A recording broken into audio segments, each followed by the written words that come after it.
उस दौर के हैदराबाद और आज के हैदराबाद में क्या फ़र्क नज़र आ रहा है? ये अच्छा है या वो वाला हैदराबाद अच्छा था? वो हैदराबाद अच्छा था।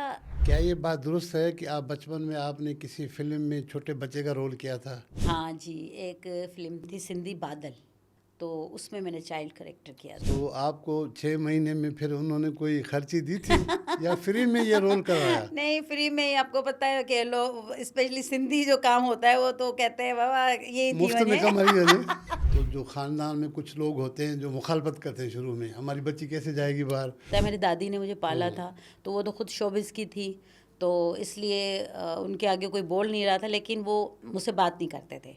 वो बहुत बुरा समझते थे कि ड्रामा लाइन अच्छी लाइन नहीं है।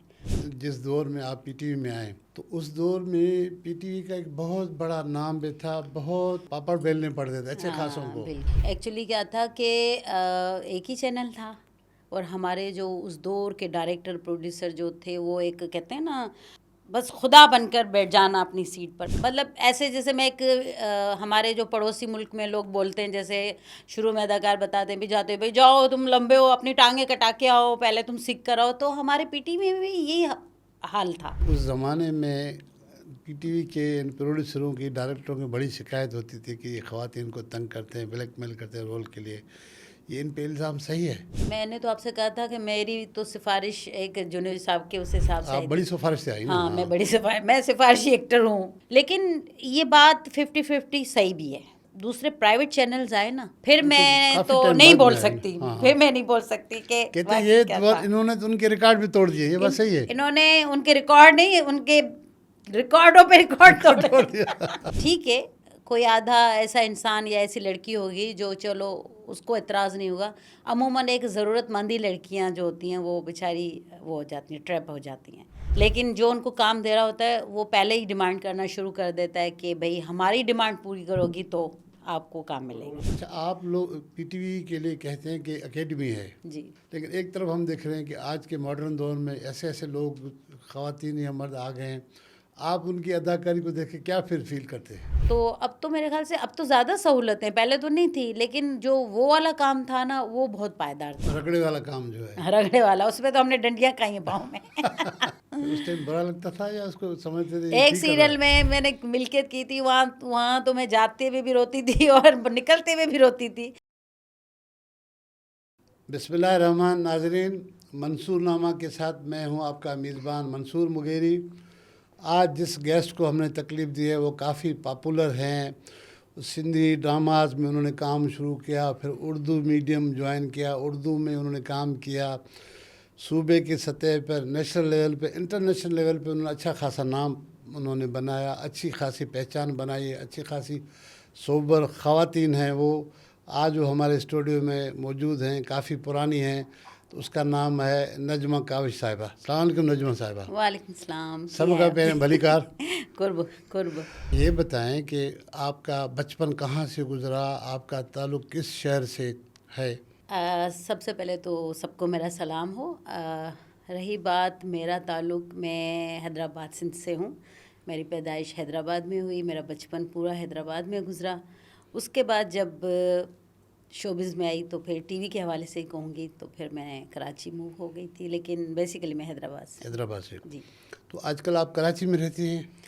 आजकल नहीं, बल्कि मेरे ख्याल से 25 साल से मैं 25 साल कराची। से कराची। तो हैदराबाद याद आ रहा है? नहीं, मैं जाती हूँ। पहले तो मैं वीकली जाती थी जब मेरे बच्चे बहुत छोटे थे, स्कूल गोइंग थे, तो मैं हर हफ्ते जाती थी, क्योंकि तब अम्मा भी थी ज़िंदा। आपको पता है जब मदर या फादर हों तो आपका मोस्टली दिल करता है कि आप अपने पेरेंट्स के साथ रहें या क्या। और मैं फैमिली वाली बहुत हूँ ना, मतलब मैं रिश्तों को ज़्यादा अहमियत देती हूँ। अब अम्मी नहीं है, लेकिन फिर भी मैं अब थोड़ा ये कि 2-2 3-3 महीने गुजर जाते हैं, लेकिन जाती हूँ। जाती हैं? जाती हूँ, बिल्कुल। अच्छा, उस दौर के हैदराबाद और आज के हैदराबाद में क्या फ़र्क नज़र आ रहा है? ये अच्छा है या वो वाला हैदराबाद अच्छा था? वो हैदराबाद अच्छा था। मैं यूँ कहूँगी कि अब भी अच्छा है, ज़ाहिर सी बात है, क्योंकि जैसे जैसे वक्त गुजर रहा है न्यू जनरेशन आ रही है, बच्चे जो छोटे जो थे ही नहीं, जो पैदा हुए अब बड़े हो रहे हैं, तो उस हिसाब से काफ़ी वहाँ लोग जो अंदरूनी सिंध के लोग थे वो वहाँ मूव हो गए हैं, हैदराबाद शिफ्ट हो गए हैं। और जो बेसिकली जो हैदराबाद सिंध के लोग थे वो आपको पता है कहीं बाहर कहीं कराची हाँ और कंट्रीज इस्लामाबाद या अलग मुल्क से कंट्रीज बाहर और हाँ चले गए। अच्छा, बिल्कुल ठीक वहाँ है। शिफ्ट हो गए। लेकिन जो मैं पहले वाला हैदराबाद देखती थी ना वो बहुत चेंज था, वो बहुत खूबसूरत था। तो मुझे वो वाला ज़्यादा याद आता है क्योंकि मेरा बचपन पूरा ही हैदराबाद गुजरा है। तो मेरा दिल करता है मैं वो सारी गलियाँ देखूँ। और आप यकीन करेंगे अभी कुछ ही रिसेंटली पहले मैं हैदराबाद गई थी तो मैं स्पेशली उस गली में भी गई थी, उस जगह गई थी जहाँ मेरा बचपन गुजरा है, हीराबाद की साइड पे। अच्छा, जी। तो बचपन में आप कैसी थी?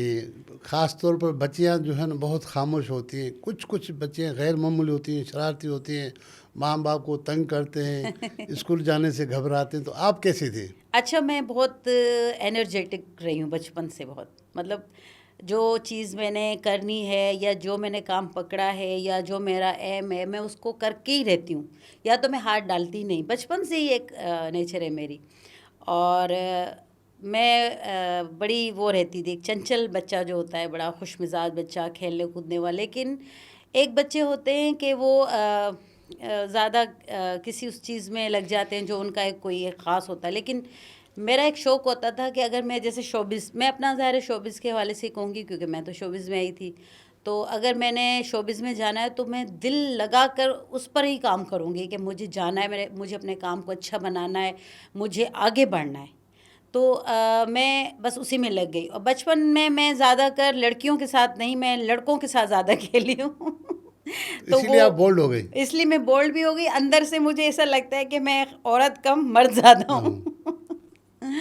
तो वो एक रहा है कि मैं बहुत ही चंचल टाइप की रही हूँ शुरू से, और अभी तक भी स्टिल अभी भी इस एज में अच्छा बहुत माशाल्लाह। चंचल हूँ। क्या ये बात दुरुस्त है कि आप बचपन में आपने किसी फिल्म में छोटे बच्चे का रोल किया था? हाँ जी, एक फ़िल्म थी बादल। मेरी एक्चुअली जो दादी थी जिन्होंने मुझे पाला था, मेरे फादर की फूफो। उम, तो वो शोबिज़ से उनका वास्ता था। तो मुझे उनको ज़रूरत थी एक छोटे से बच्चे की, यानी मैं उसमें 6 महीने की हूँ। वो फ़िल्म थी सिंधी बादल, तो उसमें मैंने चाइल्ड कैरेक्टर किया था। सिर्फ 6 महीने की? 6 महीने की, उसमें झूले में भी, और पूरा गाना या रिकॉर्ड हुआ वो मेरे ऊपर। अदाकारा सईदा थी, उन्होंने मेरी वालदा का कैरेक्टर किया था। और जो साकी साहब थे मरहूम, वो मेरे समझो नाना का उसमें रोल कर रहे थे। और जो मेरे वालिद साहब थे वो हमारे मुश्ताक चंगेज़ी साहब, वो हीरो थे उस फिल्म हाँ, के। अच्छा अच्छा। जी। तो आपको 6 महीने में फिर उन्होंने कोई खर्ची दी थी या फ्री में ये रोल करवाया? नहीं, फ्री में ही। आपको पता है कि लोग स्पेशली सिंधी जो काम होता है वो तो कहते हैं बाबा ये थी मुफ्त में वञे। कमाई वञे। तो खैर वो तो अब उस वक्त की बात है। अच्छा अच्छा, ये बताएं कि आपके नाम के पीछे जो काविश है, ये काविश अखबार से मुतासिर होकर आपने रखा है या इसका कोई तखल्लुस है ये? अच्छा, ये बात मैंने काफ़ी पहले भी बहुत जगहों में बताई है कि काविश अखबार बाद में निकला है, मतलब बाद में इंट्रोड्यूस हुआ है। मेरा जो नाम था वो मुझे गनी दर्स मरहूम साहब, आप तो जानते ही टंडोलियार होंगे। के जी बिल्कुल। पॉलिटिशियन, हाँ। उन्होंने, मैं तब स्टेज पे काम करती थी, टीवी से अभी मेरा कोई वास्ता ही नहीं था। अभी मेरी 13-14 साल एज थी उस वक्त। तो मेरा पहला इंटरव्यू वो लेने आए थे और मैं बहुत घबराई हुई थी, मतलब एक नर्वस। ज़ाहिर है आपको पता है उस वक्त तो कोई इतना स्टेज के अलावा कोई और चीज़ नहीं थी, या पीटीवी था। हाँ, तो मैं पीटीवी तक भी अभी पहुंची नहीं थी, सिर्फ स्टेज कर रही थी। तो मेरा नाम था नजमा बलोच। नजमा बलोच। जी। तो मैं बेसिकली मेरी जो कास्ट है वो बब्बर है। खबर है, तो बलोच से हैं आप? हाँ जी, मैं लाड़ साइड के, मतलब मैं ठट्ठा, मेरा हाँ, गांव जो टंडू मोहम्मद खान है। तंदूर मूल खान, तो ठीक है। हमारे यहाँ पहले दौर, बल्कि आपको पता है उस वक्त सिंधियों में ये चीज़ होती थी कि लड़कियों को नहीं परमिशन होती थी कि वो लोग काम करें या क्या। और फिर बलोच नाम लगा के आप काम कर रहे हो तो और भी मुश्किल हो जाता था। ढस ढस वाले सीन होते थे उस वक्त। तो बहरहाल उन्होंने मुझसे कहा नजमा, मैं आप ना नजमा बलोच ना रखो। तो मैंने कहा सर आप बता दें मैं क्या रखूँ। तो उन्होंने मुझसे कहा कि मैं तुम्हें एक नाम गिफ्ट करता हूँ। मैंने कहा जी। तो कह रहे हैं काविश कैसा रहेगा। मैंने कहा बहुत अच्छा है। तो बस वो उस दिन से ही मेरा फिर नजमा काविश हो गया नाम, अच्छा बलोच माशा, हटा के। बलोच हटा के। तो यूँ अंदर से मुझे, तो बलोच नहीं हटाए, अंदर से भी नहीं, बलोच हट गया। अंदर से मैं बलोच हूँ। बलोच है जब ना कोई आप? ऐसी चीज़ हो जाती है तो मेरा अंदर हाँ, का बलोच जाग जाग जाता जाता है। है। अच्छा गुड। फिर पीटीवी में कैसे जाना हुआ, कब जाना हुआ? अच्छा, पीटीवी पे यूँ आना हुआ मेरा कि मैं उस वक्त थिएटर्स करती थी बहुत सारे, उर्दू सिंधी। लेकिन उर्दू मैंने बहुत थिएटर्स किए थे। वहाँ हैदराबाद में जी जी, या टंडू नहीं, पूरे मोहम्मद ही अंदरून सिंध में, कोयटा तक हम लोग जाते थे क्योंकि थिएटर्स का ही था उस वक्त ज़माना। तो अब्दुल कादिर जुनैद साहब मरहूम, अल्लाह मियां उन्हें जन्नत में जगह दे, वो आते थे लोगों के, अगर लोग उन्हें इनवाइट करते थे कि भाई सर आए हमारा ड्रामा देखें, तो वो आए हमारे यहाँ चीफ गेस्ट बन के। तो मेरा एक उसमें मज़लूम लड़की का करैक्टर था, तो उन्होंने मुझे देखा, तो उनको मेरी शायद एक्टिंग अच्छी लगी होगी, तो फिर उन्होंने मुझसे कहा कि तुम आके जामशोरो मेरे ऑफिस में आके मिलना ज़रूर। मैंने कहा जी सर आऊँगी। तो उस वक्त उनकी पोस्टिंग जामशोरो में थी, सिंधाला जी में जी थे। सिंधाला जी में, बिल्कुल। फिर मैं उनसे मिलने गई, फिर उन्होंने मुझे बताया कि एक मैं ड्रामा कर रहा हूँ जार के नाम से, उसमें बहुत मज़लूम करैक्टर लड़की का है।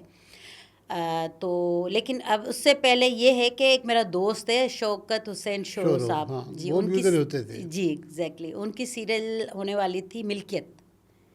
तो मुझसे सिंधी में थी वो भी। हाँ जी, वो फिर उसमें मेरा सेकंड लीड करेक्टर था, और एम ए राजा होते थे उस वक्त बहुत सीनियर हमारे आर्टिस्ट, उनके साथ मेरा पेयर था। जैसा कि मैंने आपको बताया था कि 13-14 साल की एज में मैं आई थी, तो मैं बहुत छोटी सी लग रही थी उनके आगे, और वो तो माशाल्लाह कदावर थे। और ये हमारे सारे सीनियर एक्टर थे, सलाउद्दीन साहब, सलाउद्दीन याब तुन्यो चंडू साहब की बात कर रहे हैं। हाँ जी, और मंजूर मुराद साहब, ये सारे मोस्ट सीनियर थे, सकीना सम्मो साहिबा। तो फिर मुझे वो मिल्कियत में एक सेकंड लीड करेक्टर दिया गया था, उसमें गज़ल हीरोइन थी, और जो उस सकीना दौर थी, में भी गजल सिद्दीक थी।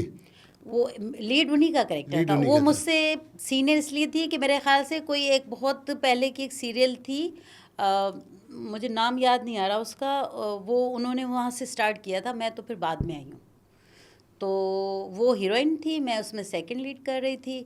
तो फिर उस करेक्टर के बाद मुझे फ़ौरन जुनेद साहब की सीरियल मिली जार, यार उसमें मैंने लीड करेक्टर किया था, वो भी मज़लूम कर, लेकिन वो माशाल्लाह बहुत सीन मतलब अच्छी थी। और उसमें मेरे साथ मंजूर मुराद साहब पेयर में थे, जिसके लिए उनको मूछें कटवानी मुंडवानी पड़ी, पड़ी, हाँ। क्योंकि आपको पता है मूछों से ज़रा मर्द जो है ना वो और ज़्यादा बड़ा लगता है। फिर वो क्लीन शेव करना पड़ा उनको कि भाई वो तुम लड़की तो इतनी बच्ची है, छोटी सी छोटी है, सी, हाँ, हाँ।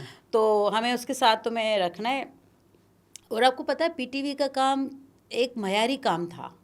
वो लोग अगर किसी को करेक्टर देते भी थे ना, पहले देखते थे कि ये आर्टिस्ट उसमें फिट है या नहीं है। डिजर्व कर रहा है नहीं हाँ कर रहा, हाँ। एग्जैक्टली, और मैचिंग आ रही है नहीं आ रही, या ये इसका पेयर इसके साथ बन रहा है या नहीं बन रहा, तो उस बिहाव पे मिलता था। ये जो हमारे पास अब काम हो रहा है वो तो आपको पता है, चलो भाई वो भेड़ बकरियां सब साथ ही चल रही हैं।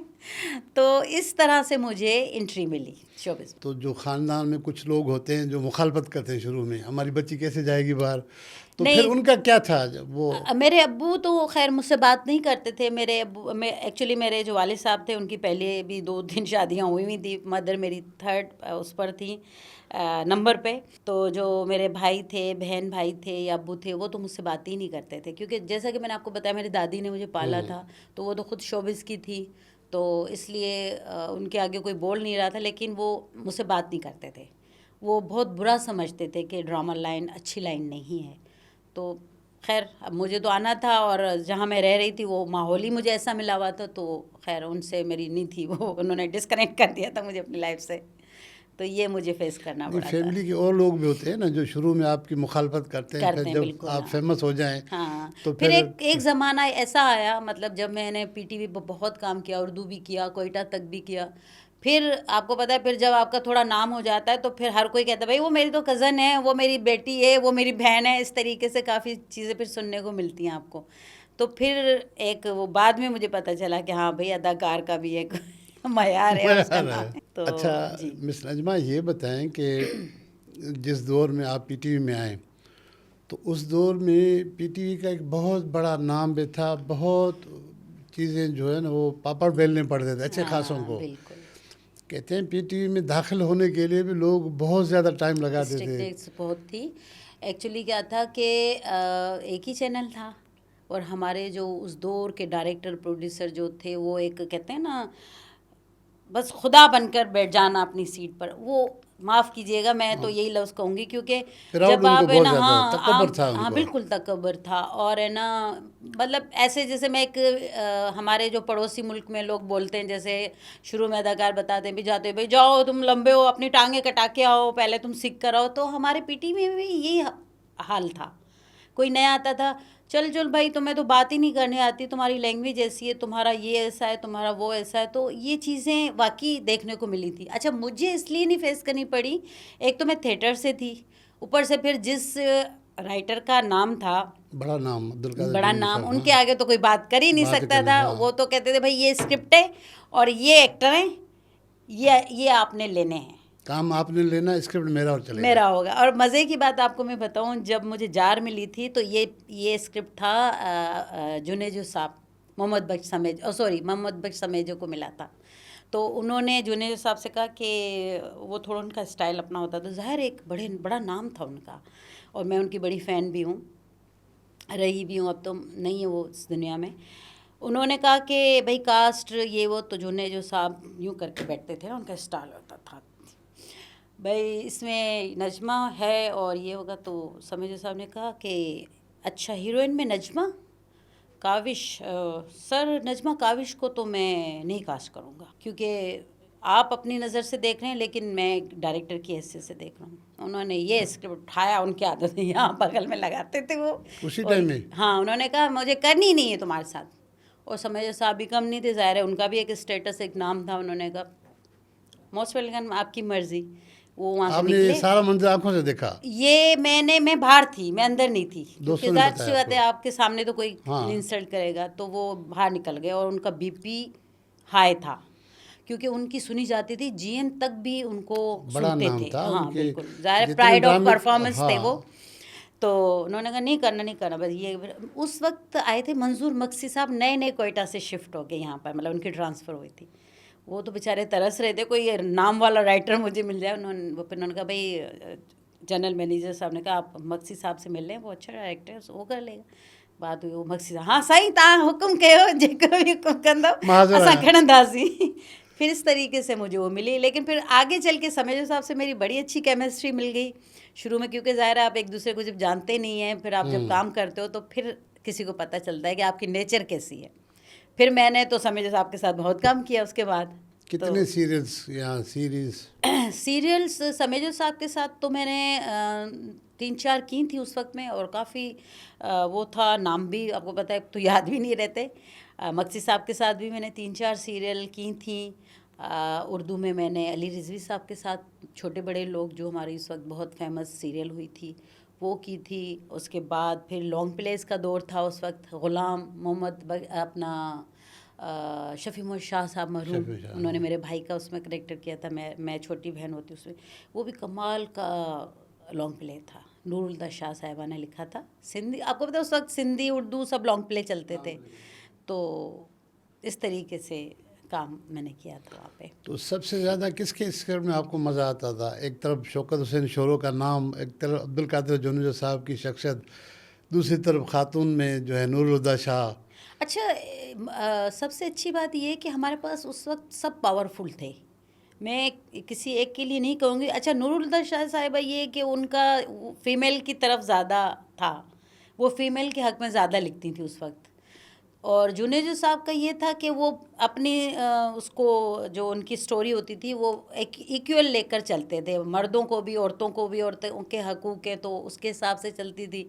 मर्दों के, या सिंध में जो ख़वातीनों के साथ जो ज़्यादतियाँ होती हैं, या आपको पता है कारोकारी वाले मसले बहुत चलते हैं, या औरत को कितना कम रुतबा मिलता है और मर्द को कितना ज़्यादा मिलता है, तो वो उनकी सीरियल में ये चीज़ें होती थी। और शौकत हुसैन शोरो साहब की तो खैर मैंने एक ही की थी, वो भी एक प्रॉपर्टी पे, मिल्कियत नाम था, तो मिल्कियत पे ही झगड़ा था सारा, तो वो उस पर बन रही थी। तो हर कोई अपने हिसाब से, मैंने कहा बहुत अच्छा लिखता था उस वक्त। मुझे तो सारे ही राइटर्स भी और डायरेक्टर भी जो ये गिने चुने हमारे जो नाम थे, मंजूर मक्सी साहब थे, समेजो साहब थे, हारून साहब तो मुझसे पहले मैंने उनकी एक ही की थी, उसमें भी उन्होंने मुझे वो आसमां तक दीवार में, तब 10-11 साल की होंगी, तो वो एक छोटी बहन का झलकियों में करेक्टर था ना, ये गाड़ी जा रही है, वो आ रही है, उसका मर्डर हो जाता है, तो वो मैंने ऐसे ही किया था। लेकिन नाम सारे फेसबुक साहब थे, इकबाल सईद अंसारी साहब थे, इकबाल अंसारी उर्दू में, अली रिजवी साहब उस थे, टाइम में समी बलोच साहब भी होते थे। लेकिन समी बलोच साहब के मैंने कोई सीरियल नहीं किया, काम नहीं किया मैंने उनके साथ। वो शायद वो कराची सेंटर से कहीं किसी और सेंटर पे थे। एक्सक्यूज़ मी, जी बिल्कुल ऐसा ही था। हाँ बिल्कुल बिल्कुल। मैंने उनका शमशेरुल हैदरी साहब का किया था, वो थोड़ा फ़नी था। हमारा विसारिल वाटू, वो भी एक स्टूडेंट्स पे था, डॉक्टर्स होती हैं, हम फ्रेंड्स दोस्त जो होती हैं, वो भी बहुत मज़ेदार किस्म का सीरियल था। मतलब पीटीवी पे एक मुझे बड़ा मज़ा आता था काम करते हुए, क्योंकि वहाँ मैंने सीखा बहुत है।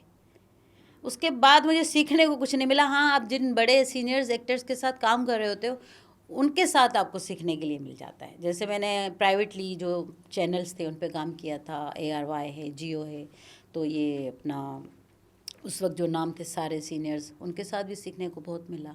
उस दौर में पीटीवी में कहते हैं कि बहुत कम पेमेंट मिलती थी, कम पैसे होते थे, तो आप लोगों का फिर ये जो रहन सहन, ये जो कपड़े शपड़े, ये दीगर अच्छा, फैशन, मज़े की तो बात कैसे पैसे? हाँ। नहीं, आप बहुत आपने अच्छी बात की है। ये आप बिल्कुल सही कह रहे हैं। मुझे याद है, मुझे 2,500 पहले दफ़ा मिले थे एक किस्त के, लेकिन वो 2,500 बहुत थे। वो 2,500 यूँ बहुत थे कि एक तो शायद पता नहीं उस वक्त पैसों में बरकत भी थी, और फिर उस वक्त पैसे की एक वैल्यू थी जो अब नहीं है। अब आप 1,100 रुपये हो गए हैं, ठीक है ना। वो 2,500 जो मुझे मिले थे, तो मेरी खुशी की इंतहा नहीं थी, और फिर वो हमें 3-3 4-4 किस्तों के साथ पैसे मिलते थे। तो वो उस वक्त हम लोग अच्छा पहन लेते थे, अच्छा ले भी लेते थे, अच्छा खा, और ये फास्ट फूड और ये जो आजकल बहुत ही जो वो भी रवाज हुआ है, वो तो था नहीं उस वक्त। मोबाइल भी नहीं था, हाँ, हम तो ये कैंटीन खर्चा में भी। खाना, हाँ, हाँ कैंटीन में खाना खाते थे सब मिलकर, सारे आर्टिस्ट, सीनियर जूनियर सारे प्रोड्यूसर। तो वो एक बहुत अच्छा वो होता था, और ज़्यादा कोई खर्चा भी नहीं था इतना, कोई कपड़े भी अच्छे पहले थे। लेकिन उस वक्त वार्डरोब्स होते थे पीटीवी पे, शूज़ भी आपको वहाँ से मिलते थे, ज्वेलरी आपको वहाँ से मिल रही है, ब्रांड थे वहाँ पे जो मैं अभी नहीं ले रही आपके यहाँ, काम का उसका कमर्शियल हो जाएगा। उस वक्त एक बहुत बड़ा ब्रांड था जो उर्दू में भी और सिंधी में भी वो लोग कपड़े देते थे आर्टिस्टों को, तो कपड़े भी हमें वहीं से मिल जाते थे, तो हमारा तो कोई खर्चा ही नहीं होता था। तो कपड़ों की थोड़ी बहुत पेमेंट लेते थे या नहीं, फ्री में? नहीं नहीं, वो पीटीवी का वार्डरोब था। अच्छा, उनका अपना वो था। एक्टरों को ज्वेलरी, कपड़े या सब आपके कुछ था। जैसे सब कुछ मिलता था वहाँ पे। तो ये भी एक अच्छी बात थी हमारे लिए। जो बाहर जाके हम प्राइवेट काम करते हैं, वहाँ तो खुद के कपड़े पहनने पड़ते हैं। हाँ, जो बहुत बहुत बड़े नाम हैं उनको शायद कोई ब्रांड ऑफर करती हैं, लेकिन जो बेचारे मिडिल आर्टिस्ट आ जाते हैं उसमें, उनको तो अपने घर से लाके पहनना पड़ते हैं कपड़े। अच्छा खा लेते थे, अच्छा पी लेते थे, अच्छा घूम लेते थे, और ये भी नहीं सोचते। उस वक्त तो खैर मैं रिक्शा में ही, मेरे पास तो खैर गाड़ी भी नहीं थी उस वक्त, रिक्शा में आती थी, या मैं हैदराबाद से आउटबैक करती थी। जैसे मैंने आपसे भी कहा था कि मैं हैदराबाद रहती थी, तो मैं वहाँ से सुबह निकलती थी 7 बजे, और यहाँ मैं 9 बजे तक पहुँच जाती थी, और 10 बजे हमें मतलब रेडी होके ना मेकअप के साथ स्टूडियो में मौजूद होना होता था। यहाँ पहले ना टाइम पंचुअल होता था लोगों को, कि नहीं 10 बजे रिकॉर्डिंग स्टार्ट हो जाएगी। हैदराबाद अकेली किस आती थी या कोई साथ आता था, नहीं, कोई वो साथी आर्टिस्ट? उस दौर में एक लियाकत नदीम, हमारे मरहूम आर्टिस्ट, पता नहीं आप जानते नहीं जानते, उन्होंने वो उर्दू उन्होंने काम किया है उमर शरीफ लोगों के साथ, कॉमेडियन थे वो। उनसे हमारा फैमिली था वास्ता, तो वो हमारे घर आते जाते थे। तो जार में मैंने उनको भी कास्ट करवाया था। उनको सिंधी तो नहीं आती थी, अपनी सहूलत के लिए, ताकि अपने उनके साथ आ जाया करूँ। जी। तो जुनेद साहब ने कहा कि भाई अच्छा, वो बेचारे एक एज के साथ, मतलब मेरे वालिद साहब की एज के थे वो, तो मैं तो लियाकत भाई कहती थी उनको। तो मैं कहती थी लियाकत भाई, आप तो कह रहे हैं तुम्हारा तो काम है, मैं क्या करूँगा। मैंने कहा मैं जुनेद साहब से कहती हूँ कोई तुम्हारे लिए भी करेक्टर निकाल देंगे। तो उनमें उस सीरियल में उन्होंने गूंगे का करेक्टर मेरे भाई का ही, क्योंकि उनको सिंधी तो आती ही नहीं थी, उन्होंने कहा भाई तुम गूंगे ही हो जाओ ताकि तुम्हें बोलना ही ना पड़े। फिर वहाँ करते रहते थे। तो फिर इस तरीके से फिर उनके चेक भी बन जाते थे और ड्रामे भी। और उस वक्त ये नहीं होता था कि भाई सिंधी ड्रामा है तो भी सिंधी भी सब ज़बान वाले देखते थे, उर्दू होता था तो भी सब ज़बान वाले देखते थे। ये नहीं होता था कि भाई नहीं सिंधी ड्रामा है तो ये उर्दू बोलने वाले नहीं देखेंगे, क्योंकि एक ही चैनल होता था तो वो भी देखते थे। और रात को हम यहाँ से 9 बजे फ्री होते थे, फिर हम बैठते थे, हम 12 बजे फिर हैदराबाद पहुँचते थे। उसके बाद फिर सुबह जल्दी उठ के फिर भागना पड़ता था। अच्छा, तो किसी टाइम ऐसे हुआ कि जब आप पॉपुलर हुई तो बस में लोगों ने पहचान लिया हो? हाँ, काफ़ी पहचानते थे। या ड्राइवर, मैं कंडक्टर जो है वो स्पेशल सीट आपका ऑफर करे? हाँ, यूँ भी था। और टिकट भी मेरे ख्याल से बहुत सस्ती होती थी, इतनी कोई 50-60 रुपए की हाँ, टिकट होती इतनी थी उस वक्त। तो मैं बड़ा दुपट्टा ओढ़ के ना, यूँ कि कोई पहचाने भी नहीं, अगर कोई पहचान लेता तो खुशी होती थी, जाहिर सी बात है। तो अच्छा, मज़े की बात ये होती थी उस वक्त को, आपको पता है मोबाइल का दौर तो था नहीं, बीटी सेल का दौर था। अब घर का नंबर हर किसी को आपका पता तो होता नहीं है।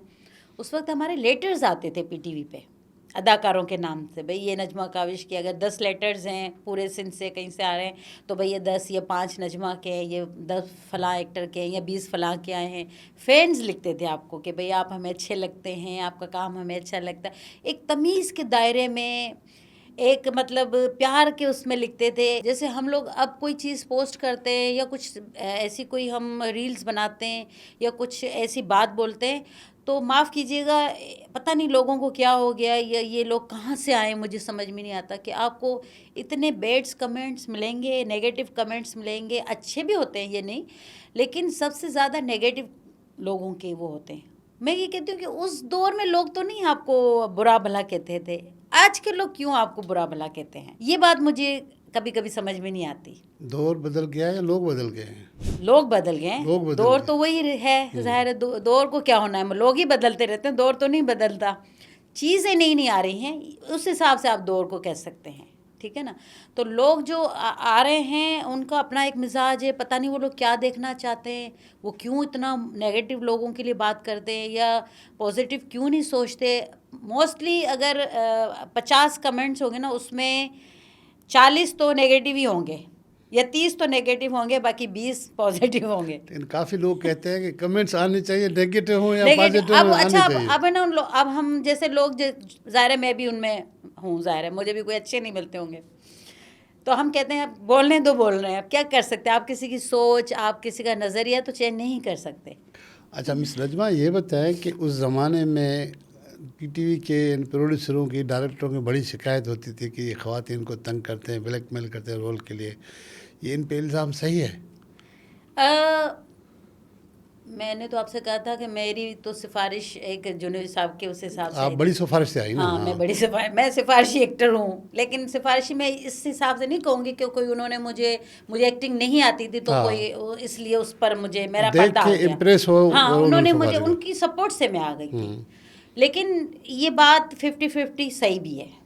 मैं ये आपसे ज़रूर कहूँगी कि कुछ हमारे ऐसे प्रोड्यूसर होते थे जो लेकिन वो बहुत कम तादाद में, जब दूसरे प्राइवेट चैनल्स आए ना, फिर वो तो मैं काफी तो टाइम नहीं बाद बोल में आए ना। सकती, हाँ, फिर हाँ। मैं नहीं बोल सकती कि कहते हैं वाकई ये क्या बात था। इन्होंने तो उनके रिकॉर्ड भी तोड़ दिए, ये बात सही है? इन्होंने उनके रिकॉर्ड नहीं, उनके रिकॉर्डों पे रिकॉर्ड तोड़ दिया।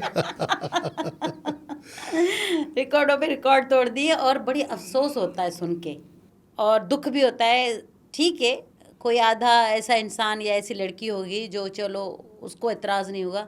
अमूमन एक ज़रूरतमंद ही लड़कियां जो होती हैं वो बेचारी वो हो जाती हैं, ट्रैप हो जाती हैं, क्योंकि उनको पीछे अपने घर चलाने होते हैं या उनका ख़ानदान होता है या उनकी फैमिली होती है। उनको क्या पता कि पीछे उनके क्या हालात हैं, कोई नहीं देखता। लेकिन जो उनको काम दे रहा होता है वो पहले ही डिमांड करना शुरू कर देता है कि भाई हमारी डिमांड पूरी करोगी तो आपको काम आपको रोल मिलेगा, वरना नहीं एग्जैक्टली। तो आप यकीन करें, मुझे कोई इंटरव्यू में ये कहता है ना कि आप क्या कहेंगी जो नई लड़कियां आती हैं कि वो आए, ये मैंने कहा सच्ची बताऊं, मैं अगर कहूं कि भाई नहीं आओ तो अच्छा है, ये फील्ड अच्छी नहीं है।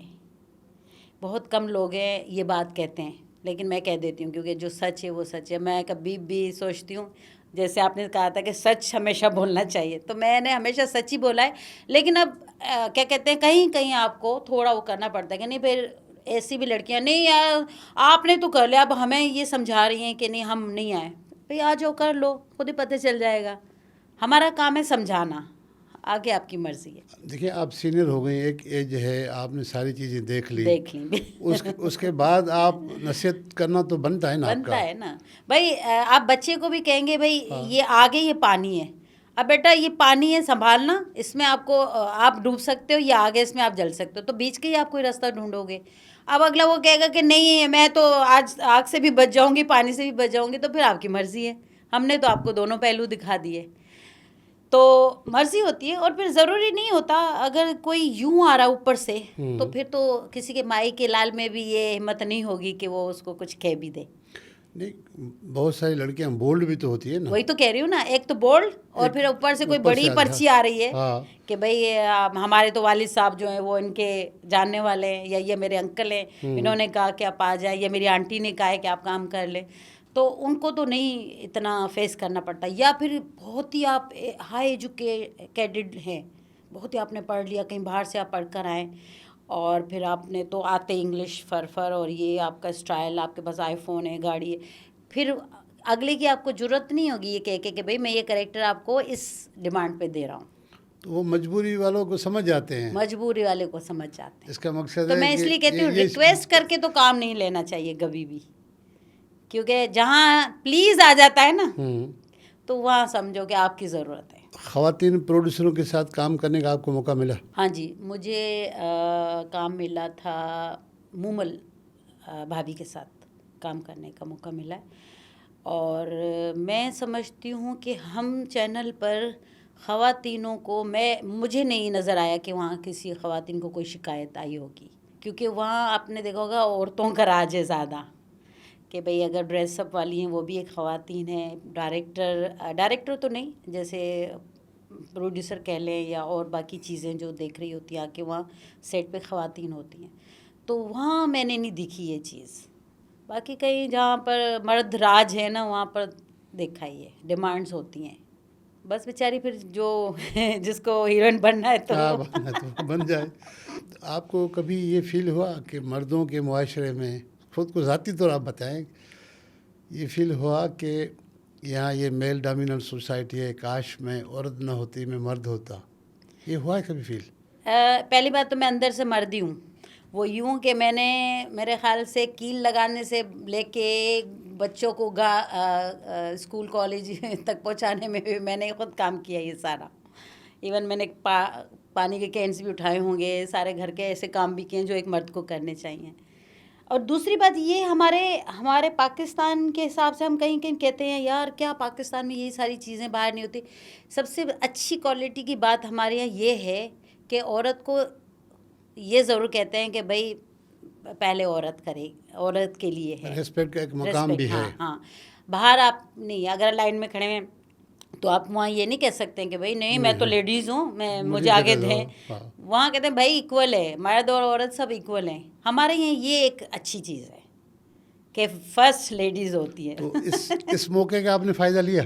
हाँ, बहुत जगहों पे मुझे मिला। अच्छा। और मुझे अपने एक एक्टर होने के हिसाब से भी मैं काफ़ी जगह गई हूँ, कोई भी काम होता है तो मुझे प्रिफेयर दी गई है, मतलब। अच्छा, कराची की मार्केट में कितने पहचानने वाले लोग मिलते हैं? हर बार मिलते हैं या कभी कभी मिलते हैं? नहीं, काफ़ी जगह मिलते हैं, क्योंकि फिर आपने जब फ्रेश काम किया हुआ होता है वो तो फिर ज़्यादा मिलते हैं। इवन मैं यूएस गई थी पिछले साल, तो मुझे 2-3 बच्चियां थी वहाँ पर रेस्टोरेंट में, वो बाहर आके उन्होंने मेरे साथ तस्वीर, मैं हंस रही, मैंने खुश, मैंने कहा अल्लाह मुझे यहाँ भी कोई पहचानता है।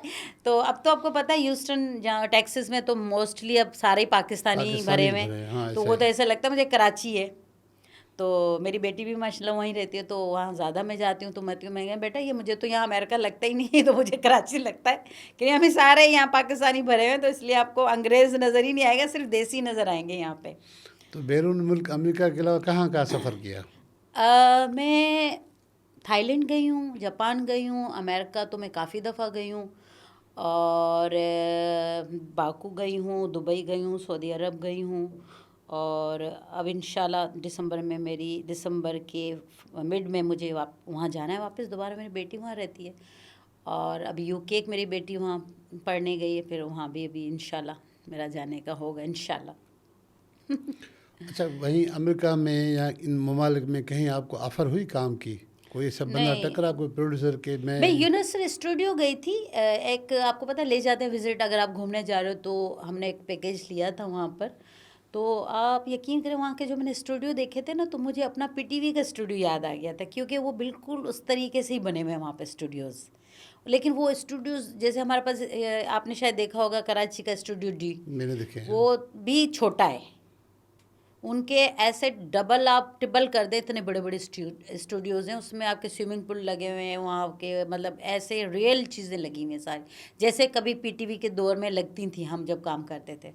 तो वहाँ का इतना अच्छा सिस्टम था, तो मेरा बहुत दिल, मैंने कहा लेकिन भाई एक वक्त था मैं सोच रही थी कि मैं जाके कोर्स करूँगी, और मैंने वहाँ एडमिशन भी ली थी यूएस में एज ए मतलब एक्टिंग सीखने के लिए, लेकिन वो दौर था, फिर वो नहीं, कोई रीज़न था मैं नहीं जा पाई। लेकिन अगर मैं वहाँ कोर्स करती या मैं कोशिश करती तो हो सकता है कि मैं वहाँ छोटे मोटे काम कर ही लेती, लेकिन बस वो एक वक्त आया था, उसके बाद फिर उस वक्त वीज़ा भी नहीं मिला, कुछ और भी प्रॉब्लम से, तो मैं उस वक्त नहीं जा पाई जब मेरे बहुत बच्चे छोटे थे उस वक्त। अच्छा, आप लोग पीटीवी के लिए कहते हैं कि एकेडमी है, जी, सिर्फ इदारा नहीं, एकेडमी भी है। एकेडमी। यहाँ से जो भी लोग काम करके निकलते हैं वो उस ईंट की तरह होता है कि भट्टी में जो सबसे ज़्यादा पक्के निकलता पक्के है, निकलते, ठीक है। बिल्कुल।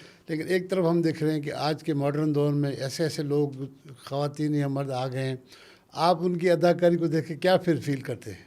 अच्छा, अब तो हमारे यहाँ तो इंस्टीट्यूट भी हैं, आपको पता है, नापा है, और भी शायद होंगे जिनके मुझे नाम नहीं मालूम।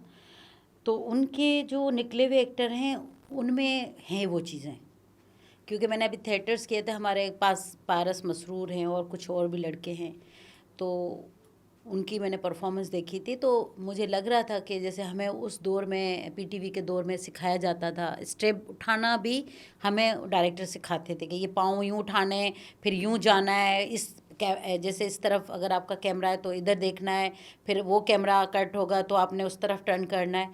तो वो हमें सिखाते थे उस वक्त, या डायलॉग डिलीवरी सिखाते थे कि दुख का अगर कोई सीन है उसको कैसे आपने एक्सप्रेशन देने उसके, या किस टेम्पो में उसको बोलना है। तो ये लोग जब यहाँ से सीख के आ रहे हैं, उस दौर में जब हमने सीखा था, तो आप यकीन करें कि लगता है कि ये यहाँ पे भी मेहनत हो रही है।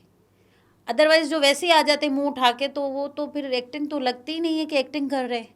या फिर अब जो पड़ोसी मुल्क के जो ड्रामे फिल्में देखते हैं, तो उनसे भी जिनको क्रेज़ होता है तो वो वहाँ से भी सीख ही लेते हैं। आपकी उनकी आर्ट चीज़ें आप उठा के देख लें तो एक एक्टिंग नज़र आ रही होती है उसमें। तो अब तो मेरे ख्याल से अब तो ज़्यादा सहूलतें, पहले तो नहीं थी, लेकिन जो वो वाला काम था ना, वो बहुत पायदार था। रगड़े वाला काम जो है। रगड़े वाला, उसमें तो हमने डंडियाँ खाई हैं पाँव में। अच्छा, हाँ, प्रोड्यूसर डंडियाँ है, कुछ प्रोड्यूसर ऐसे होते थे ना, लंबी सी डंडी होती, भाई पाँव सही नहीं उठाया तुमने, डांस पाँव के। फिर उस टाइम बुरा लगता था या उसको समझते थे ये एक ठीक कर रहा सीरियल है? में मैंने मिलकियत की थी, वहाँ वहाँ तो मैं जाते हुए भी रोती थी और निकलते हुए भी रोती थी, क्योंकि फेसबुक साहब जो होते थे ना, वो लैंग्वेज उनकी बहुत गंदी होती थी बात करने की। अब मैं क्या स्क्रीन पे बोलूँ ना, वो इस दुनिया फीमेल में नहीं है। देखते थे ना, हाँ, वो मेल देखते थे, वो बहुत गालियाँ देते थे और बहुत बुरा कहते दोनों थे। के एक जैसे गालियाँ। हाँ, और मुझे तो वो कभी अप्रिशिएट करते ही नहीं थे, मैं रोती भी जाती थी एक्टिंग करके घर, और फिर डरती भी आती थी कि सुबह फिर मुझे डांट तो पड़ेगी। आप कैंसिल क्यों नहीं किया आपने मुआहदा वो? मैंने इसलिए नहीं किया था कि एक तो आपको चांस मिला है किस्मत से, वो भी पीटीवी पे, फिर भाई वो बर्दाश्त तो करना पड़ेगा, सीखना है तो काम। तो मैं फिर जूनियर साहब से कहती थी, मैंने कहा आप बोले ना शौकत साहब को, मुझे ना बुगियो साहब बहुत डांटते हैं ना बहुत। फिर आगे चल के थोड़ी मैं जब सीनियर होने लगी, थोड़ा काम किया, फिर ज़रा उनके चेहरे उसमें लहजे में ज़रा नरमी आई, वरना तो ऐसे बस थप्पड़ नहीं पड़ती थी, लेकिन डांट बड़ी गंदी पड़ती थी। कुछ को थप्पड़ पड़े? हाँ, पढ़ते थे, पड़ते थे? पढ़ते थे। मैंने काफ़ी ऐसे नए एक्टरों को देखा था जिन्होंने मार भी खाई है। मार भी खाई है, ख़वातीन ने भी खाई है? नहीं, ख़वातीन अब अमूमन लड़के ही होते थे, लेकिन शौक में वो थप्पड़े भी बेचारे खा लेते थे कि काम तो मिल रहा है, मैं सीखने को तो मिल रहा है। जब आपकी आमदनी अच्छी होने लगी तो आपकी वालदा ने कभी आपको कहा कि आप मुझे कोई गिफ्ट दें, या आपकी ख्वाहिश हुई कि वालदा को मैं गिफ्ट करूं, भाइयों को गिफ्ट करूं, या उन्होंने हाँ, कभी नहीं, डिमांड की? मैंने मेरा अभी तक भी, पहले सिंगल थी ज़ाहिर है, तब भी और आज भी मेरा यही होता है कि अगर आप अच्छा कमा रहे हो और कर सकते हो अपनी फैमिली के लिए, तो करना चाहिए हर किसी को, अगर आप अच्छा कमा रहे हो। लेकिन मैंने कभी ज़िंदगी में लालच की भी नहीं, या शायद कुछ लोग हैं जो मुझे कहते हैं कि तुम्हारी एक क्वालिटी है कि तुम उतना ही मांगती हो अल्लाह से, और जितना तुम्हें ज़रूरत होती है अल्लाह तुम्हें उतना ही देता है। तो मैंने कहा ये हकीकत है, मैंने कभी अल्लाह से बंगले गाड़ियाँ ये नहीं मांगी, लेकिन अल्लाह का शुक्र है फिर भी बहुत अच्छी ज़िंदगी। लेकिन मैं अगर थोड़ा भी कमाती हूँ और मैं सोचती हूँ कि मैं इतनी अपनी बहन भाइयों को या अपनी पेरेंट्स को हेल्प कर सकती हूँ, तो मैंने की है। आज भी अगर मेरे बहन भाइयों को, वैसे तो अल्लाह मियाँ उनको ज़िंदगी दे, वो सब वेल सेट हैं, अगर कहीं ज़रूरत पड़ती है तो मैं पीछे नहीं हटती, जितना जो मेरा हाल है मैं ज़रूर करती हूँ, और करनी चाहिए। यही चीज़ मैं अपने बच्चों को भी सिखाती हूँ। मैं कहती हूँ बेटा, पैसा आनी जानी चीज़ है, रिश्ते ख़राब नहीं करना कभी भी, क्योंकि रिश्ते बनाने में बड़ा एक वो लगती है आपकी, लेकिन जो अपना पैसा जो है ना, वो हर कोई कमा लेता है, किसी भी तरीके से कमा ही लेता है, लेकिन रिश्ते बड़ी मुश्किल से बनते हैं। तो मैंने हमेशा रिश्तों को अहमियत दी है। कभी ऐसे हुआ किसी दोस्त ने, ऐसे रिश्तेदार ने आपसे उधार मांगी हो और उधार उन्होंने वापस नहीं की? पहली बात तो काफ़ी लोग ऐसे हैं जो मांगते हैं तो दे देते हैं वो, लेकिन आजकल के लोग ऐसे हैं जिनको अगर मैंने अभी दिया भी होगा तो मुझे मिला नहीं है वापस। लेकिन अमूमन कभी कोई इतना मांग लेता है, उस वक्त मेरी पोजीशन ऐसी नहीं होती कि मैं दे पाऊँ, और अगर मैं किसी को वैसे ही दे दूँ तो फिर मैं कभी लेती नहीं हूँ। चैरिटी करती हैं आप? अल्हम्दुलिल्लाह। किस शेप में करती हैं? पैसों में भी करती हूँ। वो कहते हैं ना कि एक मुस्कुराहट भी आपकी जो है वो भी एक चैरिटी है, लेकिन ज़रूरी नहीं है। ये सिर्फ लोग सोचते हैं कि ये तो कहने की बातें हैं, जो माली मतलब हेल्प होती है वही चैरिटी होती है। तो मैं हर तरह की करना चाहती हूँ और मैं करती भी हूँ अल्हम्दुलिल्लाह। लेकिन मैं जहाँ भी करती हूँ मैं उनसे ये पहले रिक्वेस्ट करती हूँ कि मेरा नाम नहीं लें, या कहीं पोस्ट आप करते हो तो मेरा नाम नहीं करें, क्योंकि फिर वो आपका ज़ाया हो जाता है ना।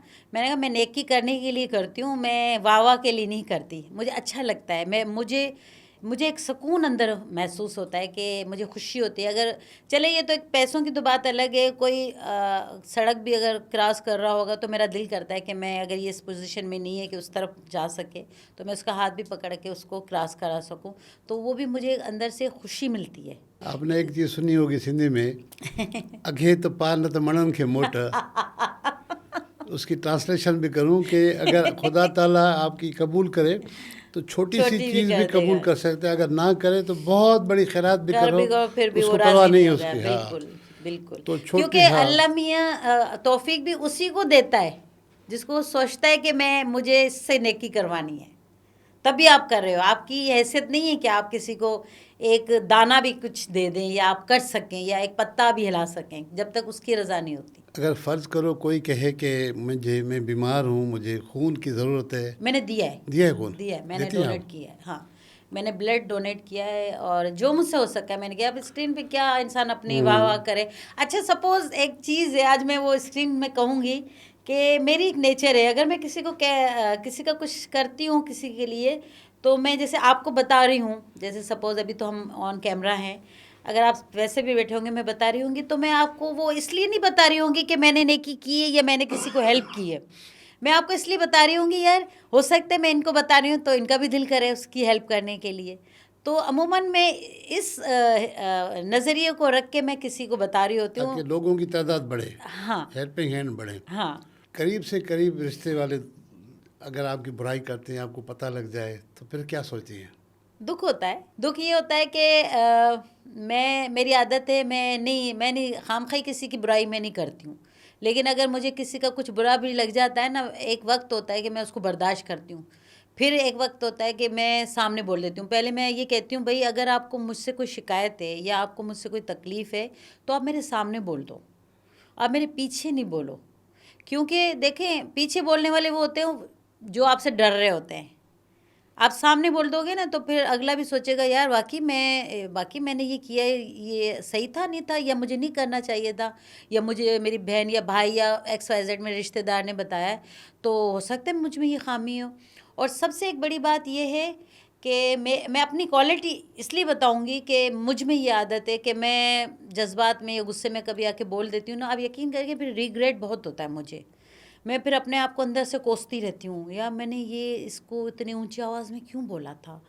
अब वो अभी बंदा तो है नहीं, अब वो कल आएगा या परसों आएगा या उससे मेरी जब मुलाकात होगी, या मैं उसको फ़ौरी फ़ोन करके बोल दूँ यार माफ़ करना, मैं बोल तो गई थी लेकिन मेरा ये मकसद नहीं था, या तुम्हारी दिल आज़ारी कर, मैं फ़ौरन माफ़ी मांग लेती हूँ।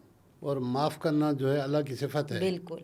आप यकीन करें इन्हीं चीज़ों की वजह से शायद वो कहते हैं ना गैबी मददें, वो वो हो आपको बहुत जाती है। होती हैं, तो मुझे बहुत होती हैं। अल्हम्दुलिल्लाह, अल्लाह का शुक्र है। मेरी सोच भी नहीं होती या मेरा अंदाज़ा भी नहीं होता मैं किसी के लिए सोच, सपोज़ मुझे 5,000 किसी को देने डोनेट करने ना, मैंने सिर्फ नीयत की हुई होती है कि यार ये मैं दूंगी, ये इसको ज़रूरत है या इसको चाहिए, या किसी की शादी है या किसी की ज़रूरत है, तो पिछले पैर मेरे लिए पहले उससे डबल टिबल तैयार किया हुआ होता है कि मुझे ही मिलेगा। मैंने यहाँ दिए तो पीछे से मुझे पता चला यार नजमा वो फ़लाँ चीज़ के तुम्हें ये पैसे तुम्हारे इतने मंजूर हुए हैं, ये इतनी पेमेंट का ड्रामा मिला है, ये चीज़ तुम्हारे लिए हुई है। मतलब मैं उस वक्त बड़ा वो करती हूँ, मैं कहती हूँ अल्लाह मियाँ अपना कर्ज़ ही नहीं रखते हो आप सोचते हो कि मेरे नाम पे आपने दिया है तो फ़ौरन ही आपने कहा है अल्लाह ने मैंने इसको डबल देना है वापस, क्योंकि इसने मेरे ही नेकी दी है, करने हाँ। के लिए दिया है। तो ये चीज़ें भी बहुत मैंने देखी हैं, और अपने साथ तो ज़ाहिर है मेरे साथ हुई हैं, तो अमूमन जो करते होंगे उनके साथ तो कितनी होती होंगी। बिल्कुल सही है। कभी गालियाँ दी हैं किसी को? बहुत वो गालियाँ। मर्दों वाली अच्छा, गालियाँ या गाल औरतों वाली मैंने गालियाँ? मारा भी है, मैंने मर्दों को मारा भी है। ये तो अभी कोई 1 2 3 साल से मैं बहुत कूल हो गई हूँ, वरना एक तो मुझे गुस्सा आ जाता था बहुत ही, एक जो ब्लास्ट वाला गुस्सा आता था ना, एक तो मैं बहुत ही कुछ बोल जाती हूँ, उसके बाद फिर मुझे याद नहीं रहता कि मैंने क्या क्या बोल दिया है।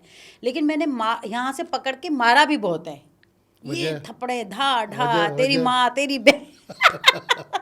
नहीं, उन्होंने आपको तंग किया या उन्होंने नहीं, वो कोई? एक दफ़ा यूँ था, मैं जौहर में रहती थी, तो हम लोग, मैं बच्चों के साथ हम लोग सी व्यू जा रहे थे, तब मेरी बहनें भी आई हुई थी हैदराबाद से, मेरे सारे बहन भाई जो है ना वो हैदराबाद में रहते हैं, वो आए हुए थे, मेरे बच्चे तब छोटे थे, तो मेरे पास कोरे गाड़ी थी। हम जैसे ही निकले तो आपको पता होगा कि जौहर के साइड पे चिंचियाँ चलती हैं, तो जैसे ही मैं अपने गेट से यूँ बाहर निकली तो वो चिंची यूँ आ रही थी, तो जैसे ही मैं यूँ निकली तो मैंने फ़ौरन यूँ कट किया, तो वो चिंची वाले ने यूँ लंबा कट करके ना उसने गाली निकाली, एक गंदी गाली निकाली, आपको? फीमेल को जैसे निकालते हैं, माँ जी करके ऐसे बोला। हाँ। वो मैंने सुन ली थी, क्योंकि मेरे गाड़ी के शीशे खुले हुए थे, तो मैंने कहा इसकी तो, मैंने इसको कुछ बोला भी ना मैंने इसको किया। मैंने, आप यकीन करें, जब मुझे गुस्सा आता है ना तो मैं वाइब्रेट होने लगती हूँ, और मेरा जो है ना उस पर ब्रेक और उस पर भी पाँव मेरे यूँ यूँ हो रहे, और मैं अपने आप को कंट्रोल, मेरे बच्चे कह रहे हैं मैं आज तो चलो, आप इतनी तेज़ गाड़ी चला रही, मेरी बहनें कह रही कूल हो, मैंने यूँ जो स्पीड में ली गाड़ी और उसके आगे या यूँ आके मैंने ब्रेक मारा है, ये दरवाज़ा मैंने खोला, दरवाज़ा मेरा खुला, और ये जाके उसको ड्राइवर को यहाँ से उतारा है, पीछे मुस्टंडे 3 कोई बंदे बैठे थे उसके। मैंने मुझे गार के तो ॾिनी है, हाँ तुझी माँ तुझी भेण, मुझे तो शर्म न थी जो तगड़ी फीमेल अदी ना ही है, हुई मुझे तो गार ॾिनी है कीअं, अॼु खां पोइ तू कंहिंखे गार न ॾींदमि। मैंने उसको इतना मारा कि आप यकीन थप्पड़ों करें से? कि वो आखिर तक में कांपती रही। नहीं, उन्होंने गुस्से की वजह कोशिश से। नहीं की वो भी आप नहीं, आपसे वो लड़े? खुद डर गए थे कि डर ये गए। तो, इसको तो औरत को कोई जिन चढ़ गई। वो भी, और 1 2 ऐसे ही वाक़यात हो चुके थे पहले भी। अच्छा, ये कब की बात है? काफ़ी पुरानी है ये, मेरे ख्याल से कोई 15 16 17 15 साल साल पुरानी। पहले। अच्छा, बिल्कुल जो अर्ली एज है, जवानी वाली, उसमें तो आपको ज़्यादा गुस्सा आता होगा? उस वक्त नहीं था, उस वक्त मैं हर वक्त जो भी कहते नजमा यूँ अच्छा। तो किसी सियाने ने मुझे कहा कि तुम ये जो हर वक्त हंसती रहती हो ना, ये सही बात नहीं होती है, ये आपको पता है कि ये अगले मर्दों के लिए गलत सोच पे जाती है बात। मैं कहती क्यों? कहते हैं कि मर्द का खामखाई हंसना हर बात पे, और मैं ज़रा हंसमुख थी तो मैं हंसती ही रहती थी हर चीज़ पे। अच्छा, हाँ, सही, अच्छा। तो कहते थे ये ना फिर गलत फहमी डालता है मर्दों में, तो थोड़ा ना तुम अपने आप को वो करो। शुरू में तो मुझे समझ में नहीं आई, फिर एक वक्त आया जब मेरी थोड़े बच्चे बड़े होने लगे और मेरी बेटियां थी, फिर वो मैंने सोचा कि उसने, बंदे ने सही मुझे बोला है कि फ़ीमेल को इस तरीके से हर मर्द के साथ, मैं तो इखलाकन तौर हंसती थी, मेरा इखलाक अच्छा था तो मैं उस वे में हंसती थी या मुस्कुराती थी या उस धीमे लहजे में बात करना। लेकिन मुझे फिर पता चला वाकई इस चीज़ को मर्द गलत ले जाता है। हमारा माशरा थोड़ा ऐसा है, जब तक औरत बिल्कुल कड़क टाइप की नहीं होती ना, तो मर्द उसको वो लाइटली ले लेता है कि नहीं ये तो हंस रही है तो मुझे लाइन टरा रही है और सेट हो जाएगी ये।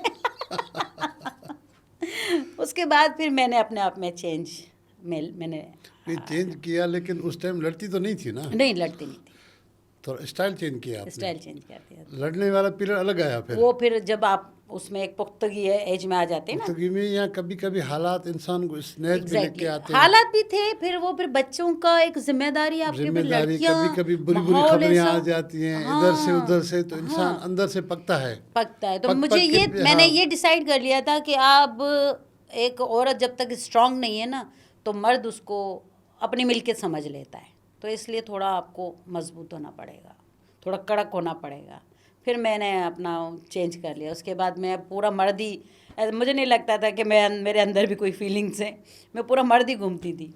अच्छा, बाहर जब गई हैं तो वहाँ की ख़वातीन, वहाँ के मर्दों को देखे, फिर अपने आप में क्या बेहतरी लाने की कोशिश की? वहाँ तो हर कोई फ्री माहौल, आपको पता है अंग्रेज़ तो फिर अपने हिसाब से वो ना, औरत मर्द में कोई फ़र्क होता ही नहीं उसमें, तो मैं इतना कोई लॉन्ग टर्म रही भी नहीं हूँ, 2-3 महीने रह के फिर आ जाती हूँ, कोई इतना ज़्यादा उसमें मैं रही भी नहीं हूँ। तो बस वो अपने अपना जो मुल्क का माहौल है उसको ज़्यादा तारीख किया हुआ है बनिस्बत बाहर के। वहाँ जाते बस चिल घूमना फिरना, अपना एक वक्त पास किया, वापस आ जाता है इंसान। अच्छा, आपने फिल्मों में काम किया? हाँ, मैंने 4-5 फिल्में की हैं। उर्दू की? नहीं, सिंधी फिल्में। सिंधी फिल्म में? उर्दू से कहीं ऑफर आई? नहीं, मैंने इतना फिर काम नहीं किया। मैं 94 के एंड में मैं छोड़ चुकी थी शोबिज़। मैंने 2 से या 2.5 साल काम किया था बस टोटल।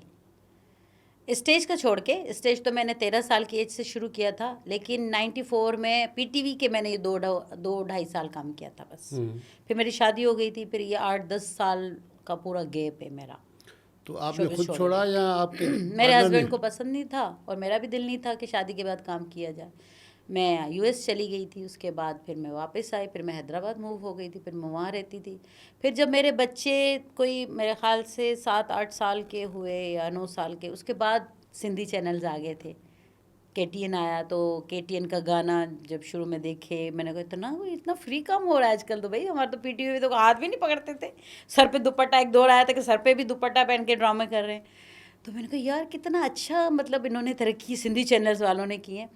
फिर दोबारा मैंने केटीएन और सिंध टीवी, ये जो भी उस वक्त सारे चैनल्स आने लगे, फिर उस पर काम। बीच में आपने अदाकारी से हट के गाना गाना भी वो शान मेरा करना, वो तो म्यूजिक मेरा की अभी भी तरफ शौक है। शौक है? कभी कभी मैंने अभी भी एक पंजाबी सॉन्ग मैंने रिकॉर्ड करके रखा हुआ, उसकी मैंने अभी वीडियो नहीं बनाई, लेकिन वो मुझे एक शौक है। आपको पता ना, एक एक्टर के अंदर सिंगर भी होता है और सिंगर के अंदर एक एक्टर भी होता है, तो इसलिए वो शौक ही है एक।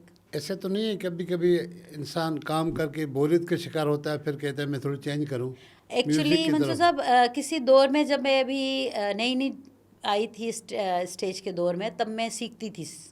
मतलब शफ़ी वारसी साहब हैदराबाद के बहुत अच्छे एक सिंगर हैं और सीनियर्स थे, वो गज़ल वज़ल गाते थे उस वक्त। उन्होंने मुझे बेटी भी बनाया था, तो उनसे वो मुझे रोज़ सिखाने आते थे घर पे बाजी पे अपने। तो उस वक्त अगर मैं उस वक्त सीखती तो शायद आज की मैं बहुत अच्छी सिंगर होती, लेकिन फिर वो बहुत मैं अच्छे सिंगरों से अच्छी होती है। हाँ, क्योंकि ज़ाहिर है कच्ची उम्र में आपको पता है फिर गला भी आपका बहुत अच्छा बन जाता है। तो फिर मैंने छोड़ दिया था, क्योंकि फिर मैं एक्टिंग में ज़्यादा आ गई थी और उस वक्त अल्हम्दुलिल्लाह काम बहुत था मेरे पास। स्टेज तो बहुत था, कभी मैं लाड़काना, कभी मैं दादू, कभी मैं शक्कर, मतलब पीछे एक दूसरे के पीछे ड्रामे ऐसे करती रहती थी, तो टाइम नहीं था मेरे पास टाइम सीखने नहीं का। था। हाँ बिल्कुल। अच्छा, औलाद में क्या है आपके? माशाल्लाह मेरी 3 बेटी हैं। 3 बेटी हैं। वो कहती हैं कि वो शोबिज़ में वो भी जाएं? मेरी छोटी बेटी को थोड़ा शौक हुआ था, लेकिन फिर मैंने उससे कहा कि नहीं, इस फील्ड में होता है? इस फील्ड में नहीं आना। आप और कुछ भी पढ़ लो, कुछ भी कर लो, लेकिन शोबिज़ से दूर। शोबिज़ दूर है। किस शादी के हक में है, अरेंज या लव?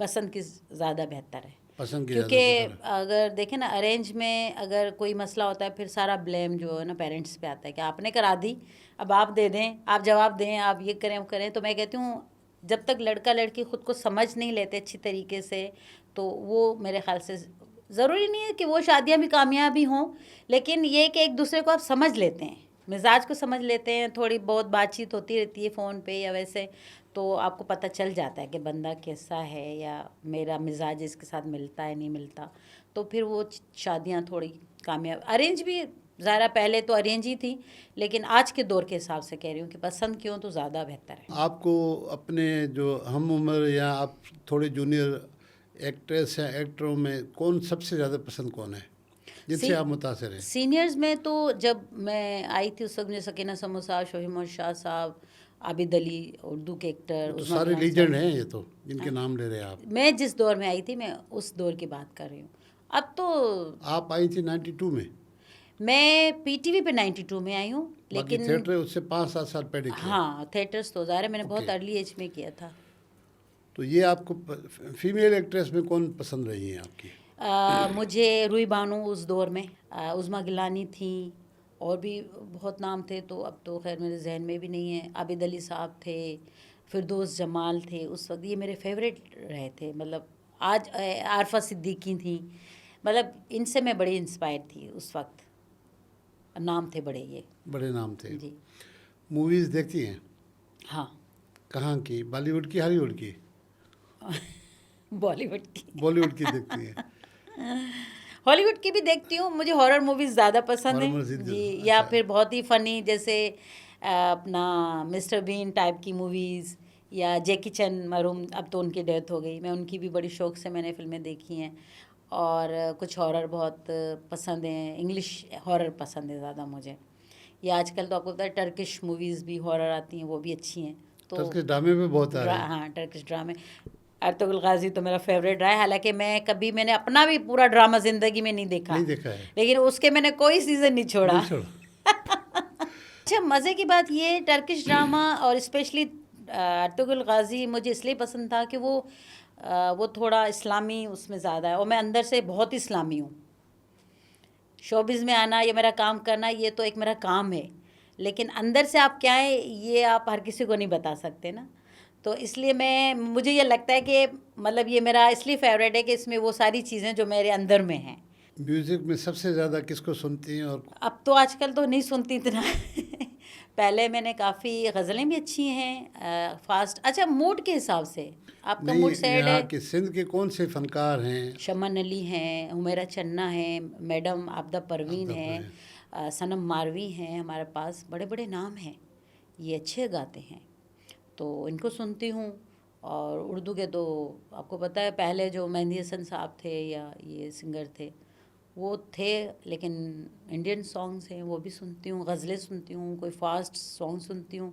मूड पे होता है मेरा, कभी जब बहुत मूड सैड है तो फिर सैड गाने सुन रही होती हूँ, कुछ ज़्यादा ही वो होता है तो बड़ी फ़नी होती हूँ तो फिर तेज़ गाने सुन कुकिंग रही करती होती हैं? हूँ। खाना मैं खुद बनाती हूँ खुद बनाती हैं? जी, सारी डिशेज आती हैं आपको? मुझे अल्हम्दुलिल्लाह सब आता है बनाना। अगर आपके घर मेहमान आ उल्लू जाए। बनाने नहीं आता खाना बनाना आता है। अच्छा, एट ए टाइम कितने मेहमानों के लिए आप खुद से खाना बना सकती हैं? 8 से 10 लोगों के लिए मैं बना सकती बना हूँ, और सकती हैं एक आप? वक्त में 3-4 डिशें मैं बना ही लेती हूँ उधर बना खड़े ही खड़े लेती हैं, खड़े हाँ। होके। हाँ, और खिला के आपको क्या फील होता है? खुशी मिलती है मुझे अच्छा लगता है, कोई कहता है कि बहुत अच्छा खाना है या बहुत मज़ेदार चीज़ है, वो मेरी जो एक मैं मेहनत से बनाती हूँ ना, एक लगन से कि यार ये चीज़ अच्छी तरीके से बनाऊँ, तो वो अगर कोई मुझे 1-2 लफ्ज़ बोल देता है तो बहुत अच्छा लगता है कि चलो मेरी मेहनत ज़ाया नहीं गई। अच्छा मिस नजमा, ज़िंदगी में हर इंसान से कोताहियाँ होती हैं, गलतियाँ होती हैं, फिर इंसान के अंदर में रिग्रेट भी आता है। आपका कोई ऐसा काम या ऐसी चीज़ जो रिग्रेट हो? मुझे होती है, मैं फ़ौरन उस बंदे से माफ़ी मांग लेती हूँ, या मुझे फ़ील होता है कि मैंने इसका दिल दुखाया, इसे तकलीफ़ पहुँचाई है मेरे किसी लफ्ज़ से भी, तो मैं फ़ौरन माफ़ी मांग के ना अपने आप को हल्का कर लेती हूँ। और मेरी लाइफ़ की जो चीज़ है, मेरी डिक्शनरी में जो मैं बहुत लोगों से ये कहती हूँ कि मेरे डिक्शनरी में सिर्फ 2 वर्ड हैं, या हाँ या ना, बीच का कोई लफ्ज़ नहीं है। वो कहते हैं ना डू एंड या डाई। अगर मैंने फ़ैसला कर लिया, मुझे करा, मैं एक पहली बात तो मैं किसी से मशवरा नहीं लेती अपनी लाइफ में, मुझे जो भी करना होता है या जो करती भी आई हूँ मैं स्टिल बचपन से लेके आज तक, तो मैंने उसमें कभी गलती किसी नहीं से होती आपसे? गलती मशवरा होती में, है, हाँ। लेकिन वो मुझे ये पता होता है कि मैंने किया है तो मुझे ही उसको सीधा करना है। मैं किसी से ये नहीं कहती यार ये मैं ये काम करूँ, अच्छा ये करूँगी तो कैसे होगा, तुम बताओ, तुम क्या कह रहे हो या तुम क्या कह रही हो। नहीं, मुझे पता होता है कि अगर ये मैं कर रही हूँ तो सही कर रही हूँ, अगर गलत भी हो जाएगा तो मैं ये सोचूंगी कि ये मैंने ही किया है तो इसको सही भी मुझे ही करना है। एक होता है ना वसवसे वाले लोग, यार करे नहीं, फिर अगर करूँगी तो ये हो जाएगा, अगर नहीं करूँगी तो ये हो जाएगा, ये वाली नहीं। मैं कहती हूँ करो तो करो, नहीं करो तो तो नहीं नहीं करो। करो। ये यूं जो डामा डोलाने वाली चीज़ है ना, ये नहीं होनी चाहिए। और जो चीज़ है सच बोल दो। सच बोलने से क्या होता है कि आप सच बोल के एक दफ़ा अगर आपको बुरा लग गया तो फिर आप थोड़ी देर के बाद खुद ही कहेंगे यार इसने सच तो बोल दिया ना, चलो कोई बात नहीं यार, नज़रअंदाज कर दो या उसको वो कर दो। लेकिन आप झूठ बोल रहे हो एक, फिर उसको छुपाने के लिए और झूठ बोलना पड़ेगा, फिर उसको छुपाने के लिए और झूठ बोलना पड़ेगा, तो फ़ायदा ही क्या है झूठ बोलने का। कहते हैं ना, एक झूठ को छुपाने के लिए 99 झूठ और जो बोलने बोलने पड़ेंगे। पड़ते हैं, तो मैं कहती हूँ कि ओके। सच बोलो। सच सिंधी में बोलो। चंदन सच तो बिठो नच। बिट होना चाहिए। दोस्ती के मामले में आप कैसे हैं? मेरी हर किसी से नहीं होती दोस्त। हर किसी से नहीं होती? नहीं, मेरी ज़िंदगी में कोई गिने 3-4 नाम होंगे, वरना हर नए या किसी से। पुराने? पुराने। पुराने। नए सिर्फ अब एक है मेरी दोस्त, बाकी पुरानों में से मेरी 2 दोस्तें और हैं, वो आज तक वही हैं, 25-30 साल से वही हैं। और उसके अलावा मैं मिलती सबसे हूँ, जाती भी हूँ सबके यहाँ तकरीबों में, लेकिन मेरी दोस्त नहीं है कोई। मैं हर किसी को दोस्त नहीं बनाती। अच्छा, कोई ऐसी ख्वाहिश अभी तक पूरी ना हो? हर ख्वाहिश क्या इतनी ख्वाहिश, हर ख्वाहिश पे दम निकले। हाँ। नहीं, मेरी कोई ख्वाहिश अब नहीं रही है, अल्हम्दुलिल्लाह अल्हम्दुलिल्लाह, अल्लाह मैंने मेरी सारी ख्वाहिशें पूरी की हैं। बस मैं कहती हूँ बाकी जो ज़िंदगी है वो अच्छे से गुजर जाए, और फिर जब यहाँ से रुखसत हो जाएं तो 4 लोग अच्छे नाम से बस याद याद करें। करें। बिल्कुल। आर्टिस्टों के लिए, ख़ास तौर पर यूथ जो नए आर्टिस्ट हैं, उनके लिए कोई पैगाम? अच्छा, मैं हर किसी के साथ लड़ने के लिए खड़ी हो जाती हूँ, मतलब उनके हक के लिए, कोई भी हो, कि भाई किसी का कोई राइट है, अगर कहीं प्रेस क्लब में जाना है, कहीं उधर खड़े होना है, कभी उधर एहतजाज करना है, तो मैं एनी टाइम रेडी रहती हूँ कि मुझे बुलाओ तो मैं आ जाऊँगी, क्योंकि आप किसी के साथ खड़े होते हो ना, वो भी एक अच्छा अमल है। वो यकजहती होनी चाहिए। ना हक के साथ ना, या वैसे हक गलत के लोगों के साथ। साथ खड़े हो नहीं नहीं जाए? नहीं, हक के साथ खड़ा होना। हक के साथ तो। और फिर आर्टिस्टों के लिए क्या कहूँगी, आर्टिस्ट तो वो खुद कहेंगे कि तुम पहले सीख लो फिर हमें मशवरा दो। मुझसे ज़्यादा ही समझदार लोग बैठे हुए हैं। अच्छा, कभी किसी ने आपको कहा कि सियासत में आ जाएं? हाँ, मैं गई भी थी, हमारी बहुत बड़ी पार्टी है सिंध की, उसके लिए। लेकिन असल में ये था मैंने उनसे जाते ही कहा मेरे लिए क्या किया जाएगा पहले। तो उन्होंने कहा पहले तुम काम तो करो कुछ। मैंने कहा फिर भी एक वो टर्म्स ऑफ कंडीशन होते हैं कुछ, वो होनी चाहिए। तो उन्होंने कहा नहीं, फिर ये होगा, फिर आप चलो मिलो, अद्दी से मिलो, फिर ये होगा, फिर ये होगा। मैंने कहा फिर ये यो कम अब न थो। अच्छा, कभी ऐसे फील हुआ कि ये तो सियासतदान जो हैं ये ठीक नहीं है, इनको जो काम करना चाहिए तो नहीं कर रहे हैं? सच्ची बताऊँ, मैं सियासत में मुझे आने का शौक़ बहुत है, और लेकिन मैं ये सोचती हूँ कि फिर इतना झूठ बोलेगा कौन, और फिर अब जाके पता नहीं कितनी ज़िंदगी बची है, इसमें जाके फिर मैं अपने ज़मीर का सौदा करूँगी, तो मेरी ज़िंदगी का कोई भरोसा नहीं है। फिर आगे मैं अल्लाह को क्या मुँह दिखाऊँगी, तो शायद मुझसे नहीं हो पाएगा, नहीं हो पाएगा। मैं डिप्लोमेटिक नहीं हो पाऊँ। सियासत में आप मिसफिट समझ रही हैं खुद को? हाँ, दिल तो है मेरा आने का, लेकिन मैं सोच रही हूँ कि मेरा सच कोई बर्दाश्त ही नहीं कर पाएगा वहाँ। वो कहेगा भाई भाग यहाँ से, तुम्हारा काम नहीं है। अच्छा मिस नजमा, ये बताएं, पाकिस्तानी सियासतदानों में कोई पसंद है आपको? कोई नहीं। कोई पसंद नहीं है? बेनज़ीर साहिबा थी, और वो डिज़र्व भी करती थी, और हमारी फैमिली पूरी उनकी उसमें रही हैं पार्टी में। मेरे दादा दादियों से लेके नाना नानी अब्बू वाले सारी ख़ानदान के लोग थे, और मुझे ख़ुद भी पर्सनली बहुत पसंद थी वो। लेकिन अब वो चली गई, उसके बाद सियासत ही ख़त्म।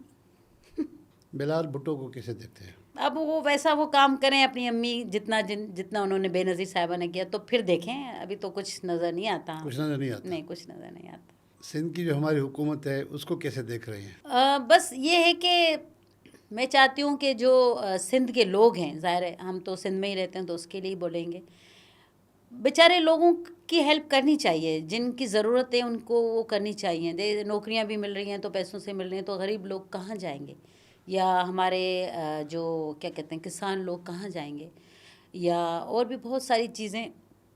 अगर वो सारी चीज़ों को क्या कहते हैं तरतीब से कर रहे हैं, अच्छे तरीके से उसको चला रहे हैं, फिर तो अच्छी हुकूमत है हमारी। अगर नहीं कर रहे तो फिर तो कौन अच्छा कहेगा, कोई सपोर्ट नहीं कर सकता।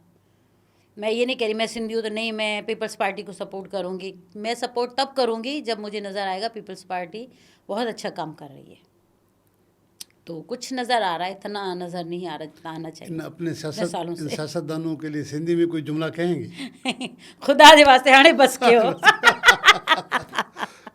बहुत शुक्रिया मिस नजमा, आपने अपना कीमती वक्त दिया, बहुत सारी चीज़ें शेयर की आपने, बचपन से लेके यहाँ तक बातें। मुझे सच्ची बताऊँ बहुत मज़ा आया आपके साथ। आज मैंने वो बातें की हैं जो शायद मैंने पहले वाले इंटरव्यूज़ में कभी नहीं की।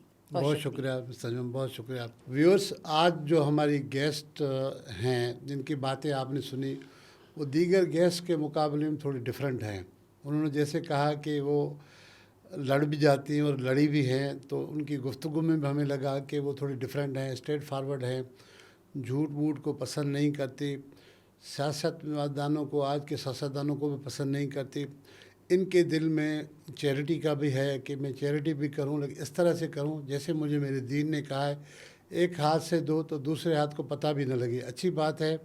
तो मेरी गुजारिश है कि मिस नजमा की जो बातें आपको अच्छी लगी हैं तो कमेंट ज़रूर दें। मैं ये नहीं कहूँगा कि मिस नजमा के लिए नेगेटिव कमेंट दें, बल्कि मैंने तो बहुत अच्छा देखा कि उन्होंने स्ट्रेट फॉरवर्ड बातें की हैं। तो बराए करम मिस नजमा के लिए, इस प्रोग्राम के लिए कमेंट दें, अपनी राय का इज़हार करें, और अपने मेज़बान मंसूर मुगेरी को अपने अगले प्रोग्राम तक दीजिए इजाज़त। अल्लाह हाफ़िज़।